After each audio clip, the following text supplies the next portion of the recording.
Good morning, everybody. We will study today the portion of Teruma, the first section in the book Selections from Likutei Sichos.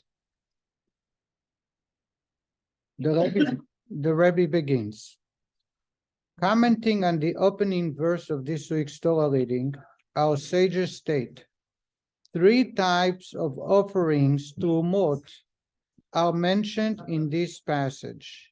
The offering for the sockets that held the boards of the sanctuary, the offering of the shkalim, the coins used to purchase the communal sacrifices, and the offerings of the material with which a sanctuary was constructed. Just a minute.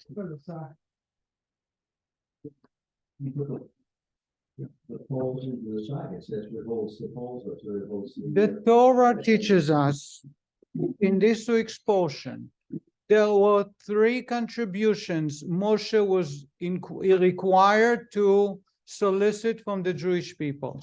The first contribution was set, a half a shekel for the sockets. The sockets are the basis on which the beams of the walls are sitting to stay sturdy and not shake. So it's money to pay for those sockets? No, they melted the silver and made the sockets form. So it's very heavy. So what's the half shekel business with the sockets? Each man gave a coin valued at a half a shekel. And from that, they melted those coins and they created those sockets that they were buried in the ground so the beams can fit inside. Is this the same half shekel that, is this the half shekel that counts? No. Never half shekel. That's the first one. The second one, another half shekel must compulsory for the communal sacrifices. Every morning and every afternoon, Korban Tamid, they had to bring a sacrifice. Okay. Every Shabbat and every holiday, they had to add another Rosh Chodesh Musaf. It's communal sacrifices. Who paid for it? Where did it come from? The half a shekel that was given at the time. Together, the total was used to purchase those animals as sacrifices, and the wine and the oil and the flour that was used for those sacrifices. They didn't run out. They didn't run out. Half shekel bought enough forever. Right. What And every year they are required to bring a half a shekel for the communal sacrifices. Yes. Rambam, I just studied it in Rambam. What's the weight?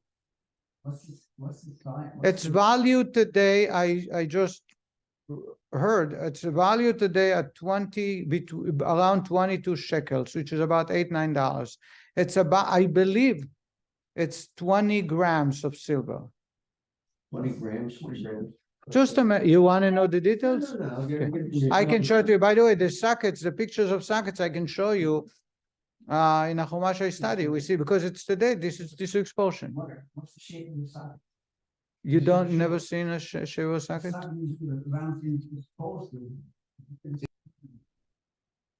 Takes a lot of what? Pouring, kvasim, elim, of course. All right, we're ready to continue. And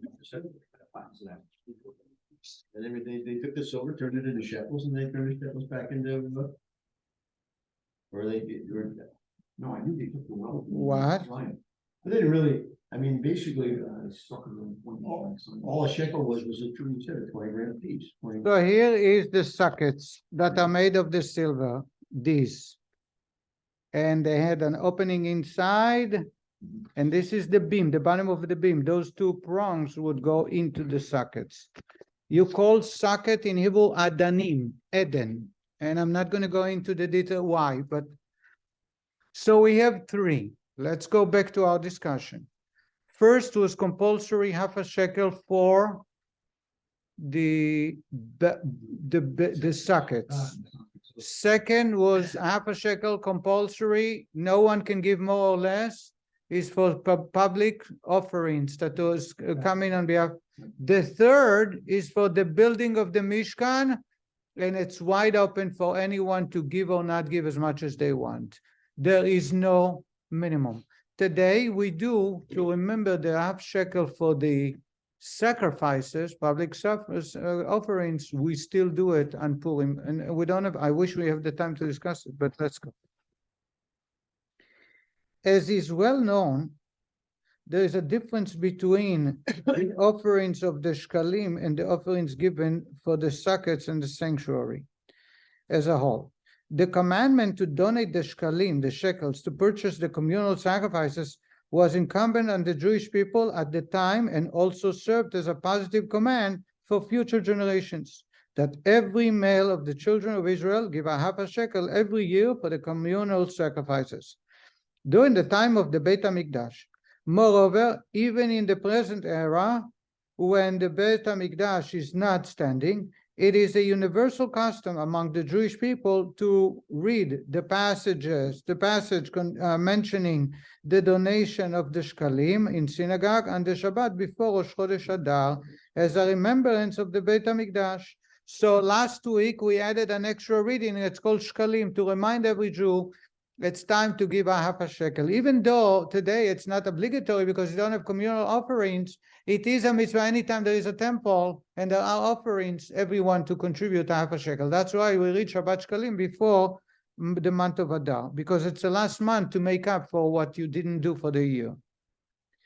The reading was instituted at the time because during the era of the Beit HaMikdash and the first of Adar, an announcement was made regarding donating the shkalim. Furthermore, there are authorities who say that a half of the standard coin of the current local currency should be given to tzedakah before Purim as a remembrance of the half shekel that was given in Adar. Even though we are not obligated to give it, there is a custom universally accepted by all Jews that on Purim or the eve of Purim, on Ta'anit Esther, there is a plate with half shekels, a coin, half a dollar, and everyone gives a half a shekel to remember to tzedakah, to remember the good deed of tzedakah they did during the time when the sacrifices. Half shekel is that people go around to collect it? They would ask people to come in and give it to the gizbar, to the person, the trustee, but then those who did not, he would have lists. They would go and force them. Why do you use 3 coins? Okay, because there are 3 types. Okay, is that what We're gonna get there. I'm trying to get somewhere. Okay. By contrast, okay, you know what? For the sake of complete understanding, there is a difference between Sephardic and Ashkenazic. Anybody who's been here on JLI, we talked about the code of law, halacha, Beit Yosef and Ramah. According to Ramah, Rabbi Moshe Isserlich, and all Ashkenazic Jews follow, you can give a half a shekel to tzedakah as a half a coin of the currency in this community, which is half a dollar, but you give 3 of them to commemorate 3 types of tzedakah that they were assigned to. In this week's portion, the word machatzit, half, appears in the Torah portion 3 times. Also, the word Teruma appears 3 times. So it's 2 for the 3. Sephardic Jews, Beit Yosef, does not agree with 3, but he says that the given should be commemorating the value of a half a shekel, which is, that's why I know the number, 22 to 24 shekels per person in a household, which means you don't give 3 half shekels, but you give 1 that's much more value. So if you have a house with 8 children, and you want to fulfill the mitzvah for all of them, 22 times half a shekel time. So the real value of 10 gram of pure silver is $7. You have to give $70, $80. If you follow the Ashkenazic, you bring 3 half shekels, but it's $1.50. So it's a major difference. And in Israel, you can give a half a shekel of half a shekel, Israeli shekels. You give a half. So the discrepancy is way much. But it's smart to negotiate. Ah, It's smart to negotiate. The third gift is negotiate on what? They're smart to negotiate on everything. I mean, No, but this is part of law. I'm showing it to you, but there is a difference between, because on the class, in the evening class, somebody asked, can you tell me what is the difference between Ashkenazic and Sephardic? And I said there are many about the time. This is one of them. When we do today to commemorate the ancient behavior commandment, do we give the value of half a shekel that they gave then, which is 10 grams of silver, or we give half of this going coin? Do you give 3.5 coins or you give one? There are differences. So what about the third gift is not a half shekel? So why would- So right, but because the minimum is half shekel. So the Rebbe says there is a distinction between one for the communal offerings and the other two. And the first one, half shekel of the communal offerings, it's something every time the temple is built, there is a temple, they had to do it. In addition, we read the Shabbat Shkalim about this communal offering. And finally, it is a given tradition by all Jews to give a half a shekel before Purim. And Ashkenazic Sephardic do it differently, but everybody does it. By contrast, there was an obligation, there was an obligation to donate for the sockets only before the building of the sanctuary. And the obligation to donate for the sanctuary as a whole applied only at that time and before the building of the Beit HaMikdash. The donation, the third donation, which had no minimum and no maximum value, it was only when they needed material to build the tabernacle, the first year. After that, there was plenty. There was too much, 4 days, they collected everything and they had to stop. You didn't need that anymore until they built the Holy Temple. The same is about the second one, the sockets. You needed only in the tabernacle. In the Beit HaMikdash, there were no sockets. There were rocks that were placed one on top of the other. There was no need for those sockets. So the other two, were temporarily, so to say, only at the time of the temple. Nevertheless, since the Torah is eternal, applying at all times and in all places, it follows that these two types of donations, those for the sockets and those for the sanctuary as a whole, are relevant to our divine service at present as well. The fact that we read about it in the Torah is because there is some impact on us as well, even though we cannot fulfill that mitzvah anymore. The universal and eternal relevance of the Torah applies to every particular element and field of Torah's study. How much more so does it apply with regards to the details of the sanctuary about which it is written, I will dwell within a verse on which our sages commented. The verse does not say betocho, within it, but rather betocham, within them, that is, within every member of the Jewish people. The intent is that the divine presence be revealed and drawn down within the soul of every member of the Jewish people in every place and every time through his or her divine service. Accordingly, just as the building of the sanctuary in a physical sense was made possible through the donations described above, so too the spiritual sanctuary within every Jew is brought about through divine service that is the spiritual parallel of this donation. So therefore, says the Rebbe, if every part of Torah, let's summarize what I just read. If every part of Torah is applicable to all Jews at all times in all places, how much more so when it comes to the building of the sanctuary? Because even though the physical sanctuary, the tabernacle was a dwelling that was served only the first 500 years of the Jewish people and mostly started in the desert. But when God says, build me a sanctuary, he says, and I'll dwell among them, within them, not within it. In other words, we need to build a sanctuary, each one of us. And therefore, just like the process of building required 3 compulsory donations, it should be applicable to each one of us when we build a sanctuary for God in our heart. The divine service corresponding to the donations for the sockets and those for the sanctuary as a whole can be understood by clarifying the manner in which these donations were given in the actual construction of a sanctuary.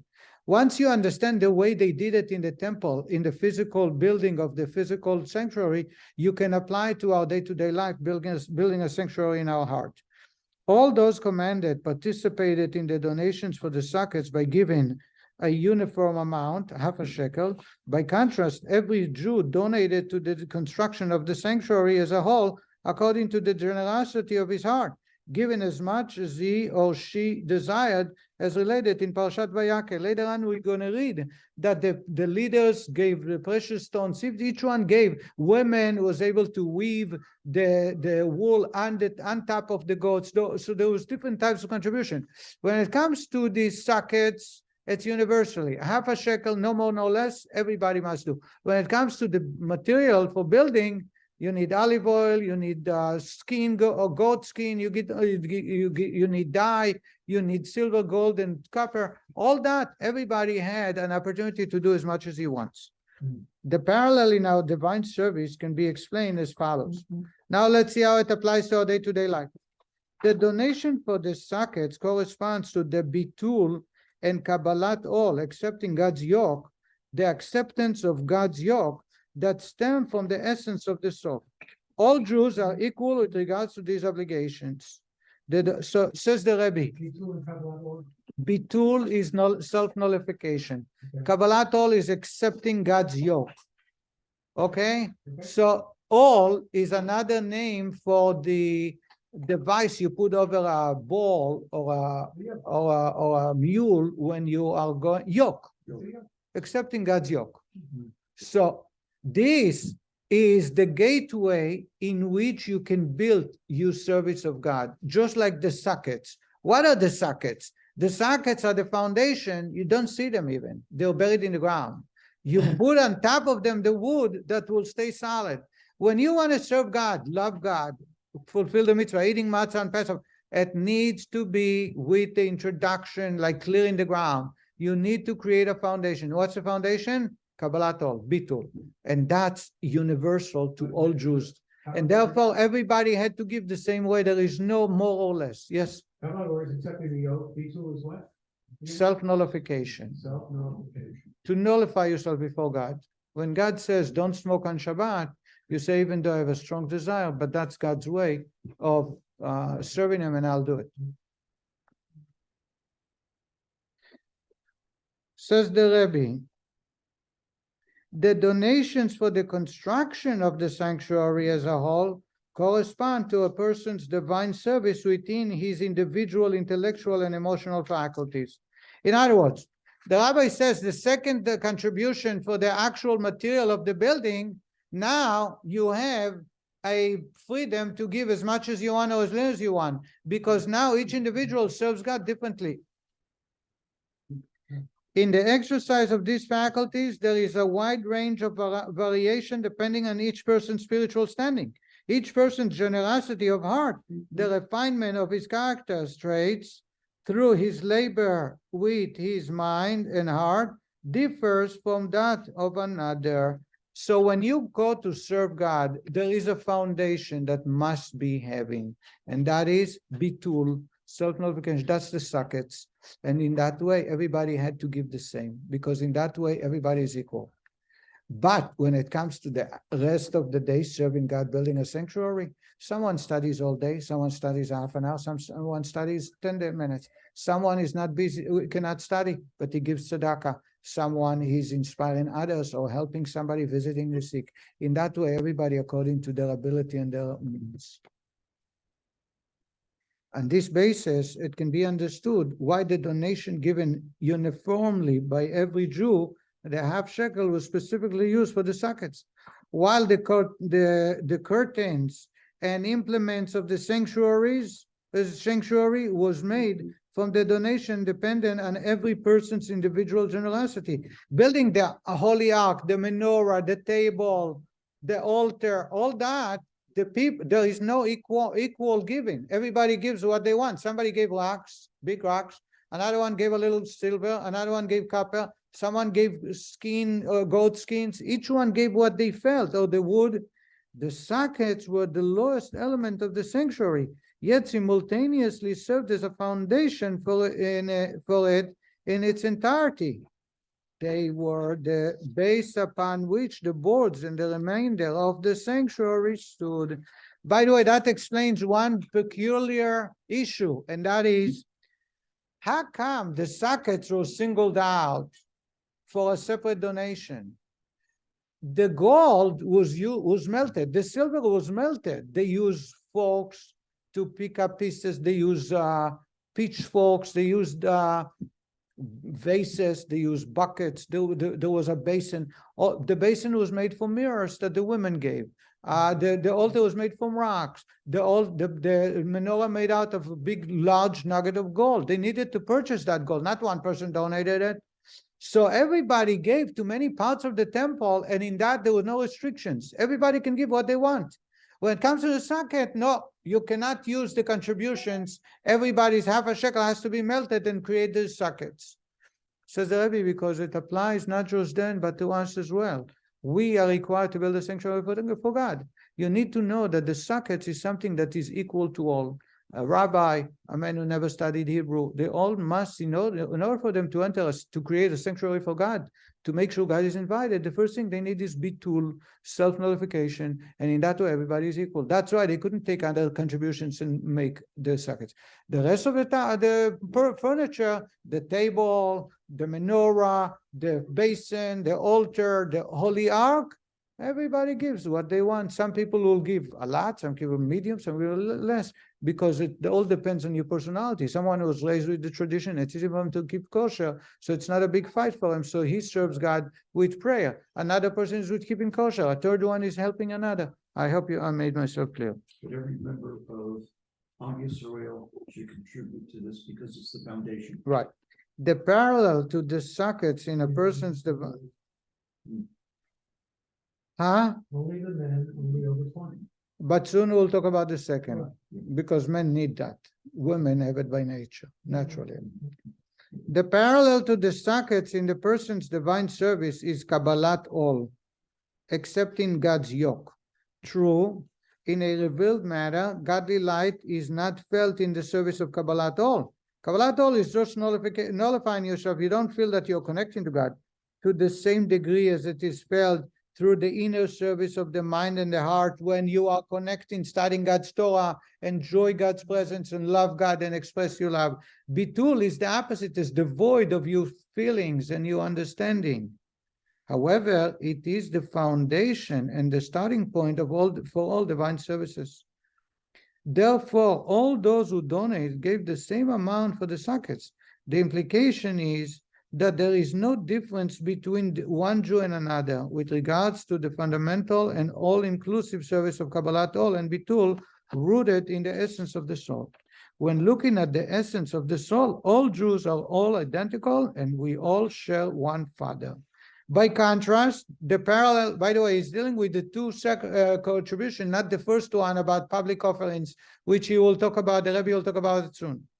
By contrast, the parallel within a person's soul to the other elements of the sanctuary, the boards, the curtains, and the like, the furniture, is divine service with the individual powers of the soul. For example, the boards were 10 cubits high, alluding to the 10 kochot pnimim, the 10 essence, the 10 spirot, inner powers of a person's soul. The curtains, which were placed on the roof of the sanctuary, allude to the soul's encompassing powers, kochot hamakifim, like pleasure and desire.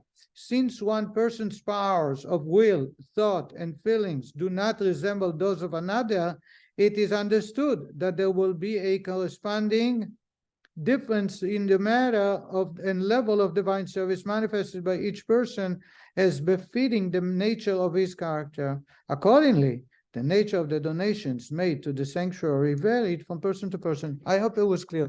What the Rabbi is saying, you donated for the beams. The beams they have to be 10 feet, 10 amma, 15 feet high. 10 amma represent the 10 powers of the soul of the human, the internal. Then you had a tapestry that was on top covering over the roof of the sanctuary. That represent external powers of the human being. And there are pleasure and willpower. When you sanctify it and bring it to God, everybody does it on a different level and a different measure. And that's why that contribution had no set fee, set amount, but everybody can do whatever they want. They all had money. They were very wealthy, yeah. But are there different levels of? Excuse me just a minute. So you made a comment. What did you intend with that comment? Because part of the donations are whatever the part feels are giving, they all had money to give. Some people may have wanted to part with some of the money, but they all had to give something. beyond the half shekel. The reality was that they gave way more than was needed. That the leaders saw that they said, whatever is needed, whenever is not met, we will make up. And there was nothing, so they rushed to give the precious stones. By the way, there is one more point that the Rabbi makes in another talk. If you see the list of items that they brought into the sanctuary, there are 15 items. And it starts with the most important one going down. What's the most important one? Gold, silver, copper, tapestry, olive oil, wood. It's called. וזה התרומה שתיקחו מאיתם, וזאת התרומה this is the truma you should take. זהב, הכסף ונחושת ותכלת וארגמן. תכלת is blue dye, וארגמן is red dye. ותולעת שני. What do you call from a worm that creates silk? Silk is תולעת שני. ושש. Shesh is a very refined type of wool. Veshesh mozar. So you go down. But you know what's the last one of the 15? Avnei shoam ve'avnei miluim la'afod ve'lachoshen. Precious stones for the shoulders, one large over here on each, and 12 precious stones, different types. Now, they later on, in generations later, they were the most expensive and they were very rare. You have to have sapphire, different types of stones. And at one point, I had a sample of each one of the 12. They're very, very expensive. And one can ask, why does it appears at the end after olive oil? You know, it goes at the bottom. And the answer is that those precious stones came to them with the manna. The Medrash says, the Talmud says, Harry, the master of Medrash, will tell you that when the righteous men received the manna, and every morning there would be precious stones attached to them. So the precious stone, they did not sweat. They did not invest time, energy. Their life was not into it. Therefore, it's considered the last of the qualities.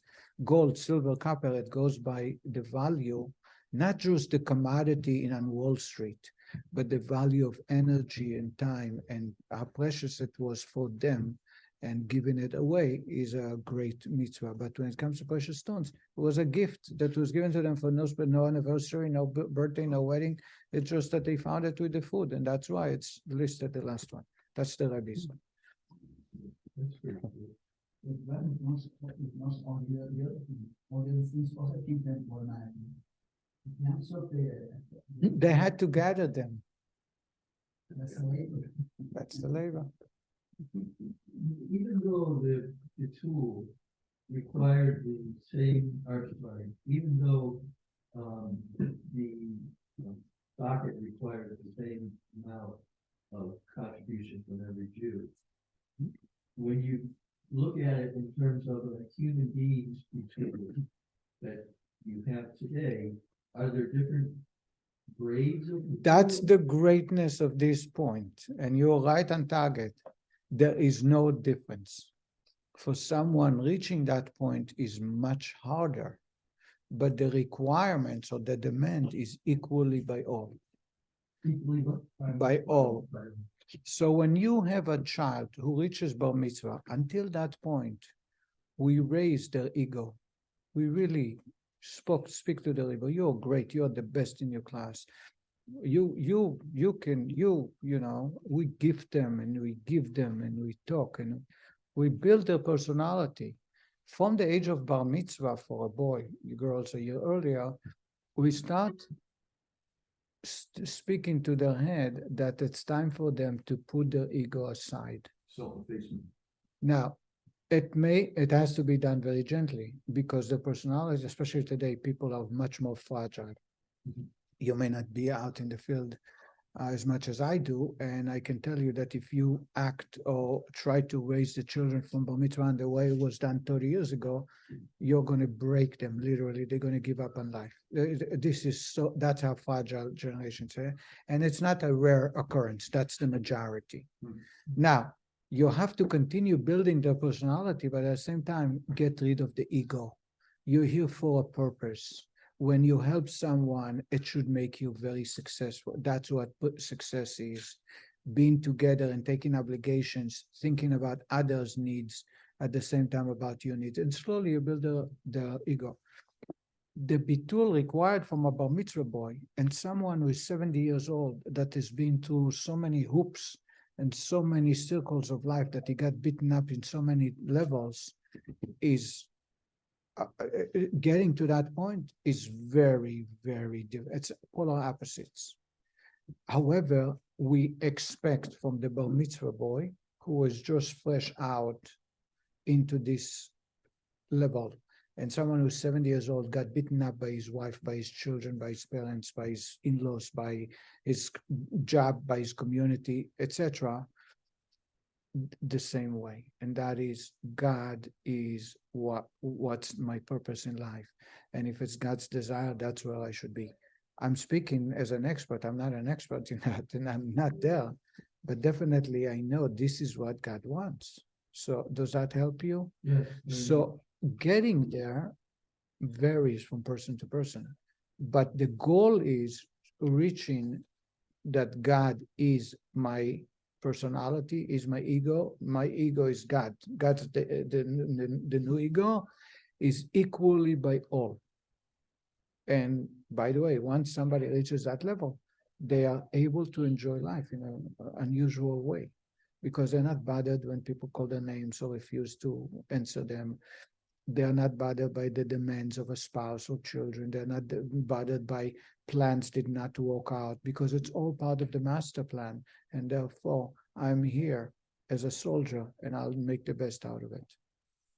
So even towards the end of life, people who have that bitul are able to take it in a very graceful way instead of complaining and asking, and so. Building, the reason I spent time is because yesterday you missed the class, but we talked a lot, and last night we talked about it even more, about the idea of bitul. I spoke on many occasions recently because I feel it so much that bitul is the single most important key to serving God. It's the single most important component to assure you good life. It's the single most important component that makes you a very, very, so to say, a beautiful day and every day. And this is what the Rabbi is saying. This is the foundation. If you want to build a sanctuary for God, you have to set foundation. It's totally different than every other contribution. If you don't have bitul, you can build a very beautiful sanctuary. A small wind comes and pop, it's gone. You got to rebuild it. When you have the foundation, then you can start. So working on the foundation and investing and putting more into the foundation pays off. And by the way, that's why Moshe, the uniqueness of Moshe is that he was very humble. And I want to add more. There is so much I can share. The Midrash tells us that Moshe told God, when I die, nobody will remember me. And God said to him, so I will add the portion of Shkalim they should read on Shabbat, and that will remind them about you. And all the commentators asked, what do you mean they will not remember me? We open up our eyes in the morning and we say, Torah tzivah lanu Moshe morasha kirat Yaakov. We read the offerings in the morning, Vaydaber Hashem al Moshe lemor. Az yashir Moshe in the prayer. We say, he worried about that. And what does God answer? So what kind of a worry is the about Moshe? Since his birth, every single portion except one after his death, next week, his Yotzeit is the 7th of Sivan, next week. The following Shabbat, Moshe's name is not mentioned. But other than that, he's mentioned in every single portion. What do you mean they won't remember me? Where is it coming from? And what does God answer him? Oh, I'll give him an extra portion, shkalim. Here is a good explanation I heard. There are many different ways of explaining. The idea of shekel, why is it half a shekel? What's wrong with a complete shekel? Why is God asking for half a shekel? If they're rich, as Harry says, Harry comes, he was there, and he met those people, and he tells you that they're very rich. So why half a shekel? The answer is, the idea of shekels is to remind them to be humble. You know which part of the temple had to be in half measures? Every part of the furniture, the table, the altar, the menorah, the basin had measurements that are complete. 6 amma, 18 tefach. There is one that all measurements had to be half. ועשו ארון עצי שיטים, the ark. 2.5 אורכו, 2.5 long, 1.5 רוחבו, 1.5 width, ו1.5 קומתו, and 1.5 tall. It's all half. It's the only one. Also, it's the only place it says ve'asu, let them make. Everything else it says ve'asita, you should make. You, Betzalel, your point. The only part of the temple that it says ve'asu, let them do, is the Holy Ark. And it's in half measures. It comes to teach us that the Torah, that's the housing of the Torah. Whenever you learn, you think you acquired all the Torah, you didn't even get to the half of it. You didn't even start. The idea of humility and bitul, the way we study here, is the essence of Torah. And that's the idea of Moshe. Moshe resembles humility. And he says to God, when I die, they won't remember me, meaning they wouldn't continue to have an example of the idea of bitul. What does God say to him? I'll give him the extra portion of shkalim, and they'll learn that they have to give a half a shekel because they are half. They're not complete. They want to be complete. They have to nullify themselves and bring God into their life.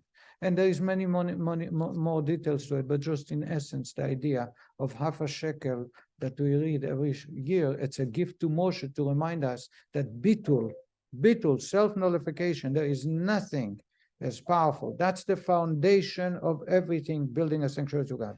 Bob, you wanted to say something? We let it have Torah mention. Yes. They talk about the Cohen taking money and not putting it into the. Embezzling. This is your Torah? cup of tea, huh? What? No, this is there. But I'm understanding, they taking from the bitul, from the money that people were giving. For the sacrifices. No. The bitul is the sockets. There was no need for sockets in So there. they're taking from the. Communal offerings. Okay, so. And there were more. Yeah. Yeah. There were, for the upkeep, Mhm. there were several boxes or places to give. But isn't that effectively the bitul? And I mean, I know it's not, we're buying the sockets, but effectively we're replacing the things that need to be. No, because this was no, it's for public offerings Okay, so it was all public. that they took, yeah, until the prophet stopped them Mhm. and made a treasure. He always like that. He hired an actuary to look at them, and when they took the money and the exact accounting of how the money was spent. He did not have an account. Be- Torah portion says he did not have No, an account. he did now. Yeah. By the way, did you know that they even suspected Moshe for embezzling? And he says, yeah, he knows it. It's so funny. It's not funny. Well, It's that so was- mind-boggling. It drives me nuts to think that Moshe embezzled. He was so wealthy. So God had an echo to show that from this he did that, from this he did that he didn't take a penny to himself. In fact, he added. He had sapphires on his tent. Though, Right. Billions. Very, very wealthy. What does it show you? That being a rabbi is not a job for a Jew. But how did Moses get his money? In the spirit, that's after the class, but in the spirit of Purim, I'll share with you a story I always tell people. Probably, maybe you heard it from him. I don't think so. There was a rabbi once in a community that helped a member save his life with the king, etc. He was able to, he got involved and he saved the guy's life. So the guy comes over to the rabbi's house in the evening to thank him. He says, Rabbi, I cannot thank you enough for saving my life. Tell me, what can I do to show my appreciation? And the rabbi says, here, I have an idea for you. He walks him outside. He bends over and he picks up a small pebble. He gives it to him. And he says, you know, usually after I help someone, they end up throwing bricks and big rocks on me. So when you're going to throw rocks on me, please use this small pebble. Oh. I told that to unfortunately, my brother. And he says, no, because I helped him when he came to America. And he ended up throwing bricks and big. No, so he said to me, I'll never, you know me, I won't do it. But at the end, I said to him, no, this was not pebbles, this was big bricks. He said, yeah. So. No, good that you understand. Where are you going? What did I say? I have a mission. What did I do? I have a mission, you didn't do anything. Rabbi, it was nothing Oh, you it's said. time. It's 10:20. Okay. We have to stop right here. We'll continue next week. So at least we discovered the idea of foundation of the day is bitul, the sockets of our sanctuary. Everything else, it all depends on our talents and the time we have. No, Thank you there's- so much.